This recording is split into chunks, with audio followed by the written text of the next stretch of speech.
Hi guys, today we're going to react to a live performance of Thunder Vengeance by Lovebites.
I don't think we've ever reacted to a Lovebites song that starts off like that. That was a minute 40, minute 50 exposition.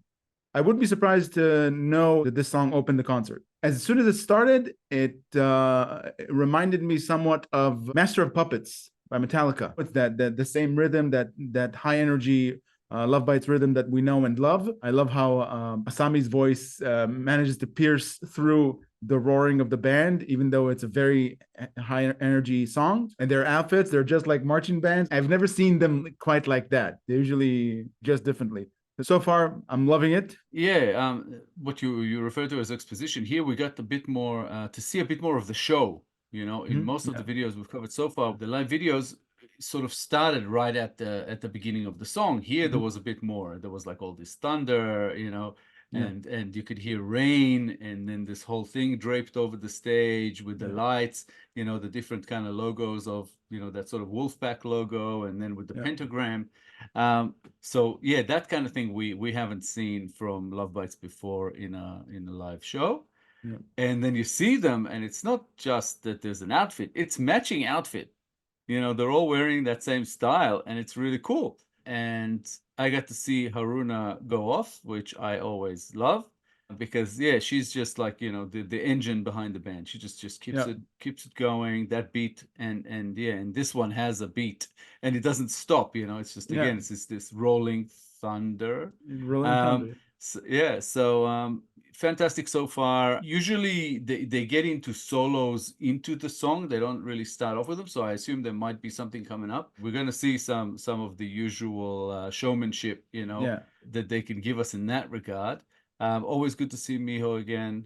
She's awesome. And yeah, you're right. The Asami's voice sounds fantastic. Everything about this song sounds great. When Lovebites starts songs like that, It's always exciting because they start off strong. The entire song is like an attack. And I'm thinking they're going to change gears, but into what?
It's not something I've mentioned before, but it happens quite often that I think it's worth a mention.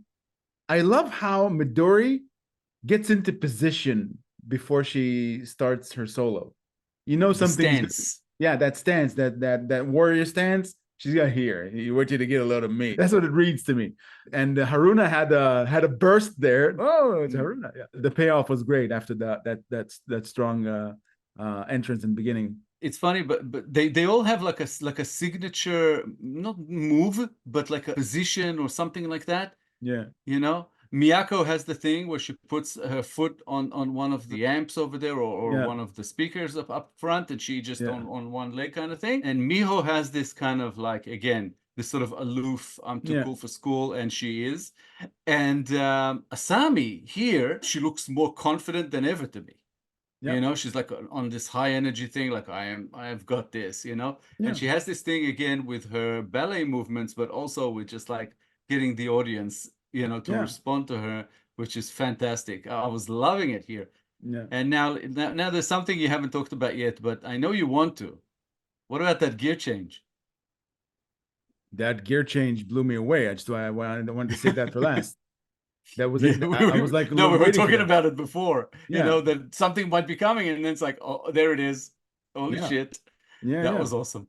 They always find a way to raise the bar. When I said the bar was already high, that energy level was high when they started, and then they went into that gear change, which just throws you off, just makes you want to stand up. There's something about that, you know, what you just said. It's like, we know there's a change coming. We know they're going to do something, but I think it still kind of surprises us when they do it at how good it is. You know what I mean? It's like, we know there's a change coming. We know there's going to be a solo or two or three, you know, and then they come and it's like, holy crap, this is so awesome. Like, I love the little solo that Midori did, and then we had that mini solo from Haruna, and then the gear change, and I was like, wow, you know, that was awesome. So they find ways to still get you, if you know what I mean. You know, like you're waiting for it, you're expecting it, but they still get you. They get me every time.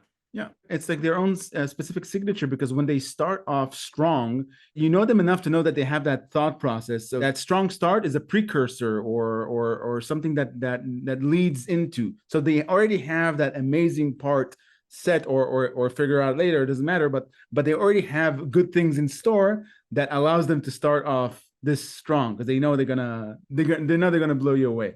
It reminds me of an Israeli film, actually, which in translation is called Operation Grandma. But there's a line in there that says, you know, you always start at your fastest, and then you pick up the pace. Yeah, yeah. And that's what this reminds me of. That's It's Lovebites' like, signature. you know, yeah. It's like they take it up to 11 and then 12, and then, you know, they keep going where others don't necessarily go. I just love this band. Yeah. So awesome. Yeah, they're gonna need a bigger scale for their performances.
Freaking awesome.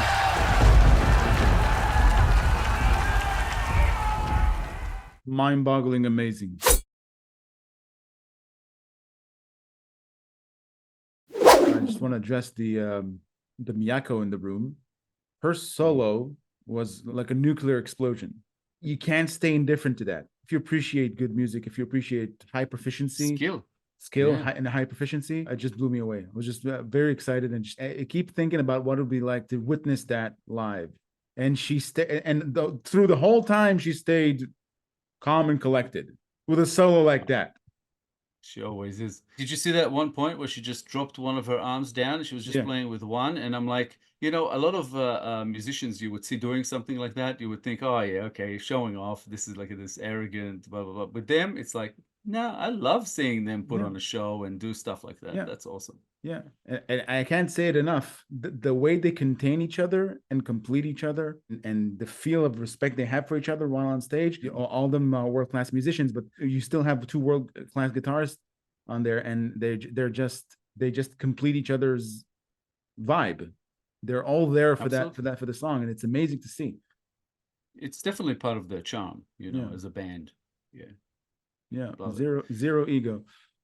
Yeah. Speaking of elephants in the room, to me, if I look at it sort of at again, face value, reading it off the page, it just sounds like it's somebody who battles with being hurt in some way, but a severe way, traumatized by someone who did something to them, where they become consumed with thoughts of revenge. So all they can think of is really, I got to get this person back. I got to make them suffer for what they did to me. And then they become this monster, this like, you know, this demon takes over, and really like takes over their life. It's like a curse, you know. But still, by the end of it, that's still all they can think of. This is what drives them now. And I think that's what it's about. It's about that sort of thought of the need, you know, to avenge, to hurt someone else for hurting you. It's like whatever was done to the person, whatever the trauma is, was so much that it changed them. They refer to it as losing an eye, you know, and it says, you know, when losing my eye, the days will pass before me, a faded memory of what used to be. So what used to be is gone. My eye is gone, and with it, you know, part of me is gone.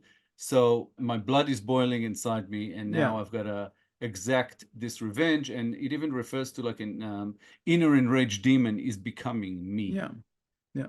Revenge is led by rage. It's not. There's no description of cunningness in it. It's not something. It's not a design to revenge. It's just like pure rage energy that is coming to get whatever ailed them. That rage, those thoughts of vengeance, are the only thing that keeps them going. There was a verse here that was very interesting. It's like, here come days of revenge, until the day the light can reach into my blind eye. Lost in the rage, these scars are here to tell me that I'm still alive. So the scars, you know, from whatever was done, the deed that was done to this person, is what reminds them that they're still alive. That need for revenge is the only thing that drives them forward. Into the blackness, don't reveal your weakness, hiding my curses, pay off an old grudge, forgotten feelings other than resentment, don't even mind giving others pain. So it's a person who used to be decent and now they just don't care. It's like, if I hurt other people along the way, it doesn't matter. I have to get my revenge. It changed them. It changed their personality, that betrayal or whatever hurt them. It even, you know, in one of the verses, it says, I've got blood on my hands. I want to claw and tear you, rip apart your name, die in the sands. Your sins will never be erased or washed away. So even revenge will not be enough, Yeah, you know, to fix it, but yeah, it'll just make me feel better. yeah. Because there's a vein there that whatever you did went completely unpunished. Even though my act of vengeance upon you won't be severe enough to have you pay for your sins, but it'll make me feel better. But so far, you haven't paid for that sin. So I'm gonna at least do something about it. Yeah. Yeah, it keeps going, and it's almost repetitive, but it's like it ups the ante. Like it's a little bit more severe every time. Yeah. You know, beaten down, but the hatred's growing, rotten pain that is never healing. Yeah. Only I can end my suffering.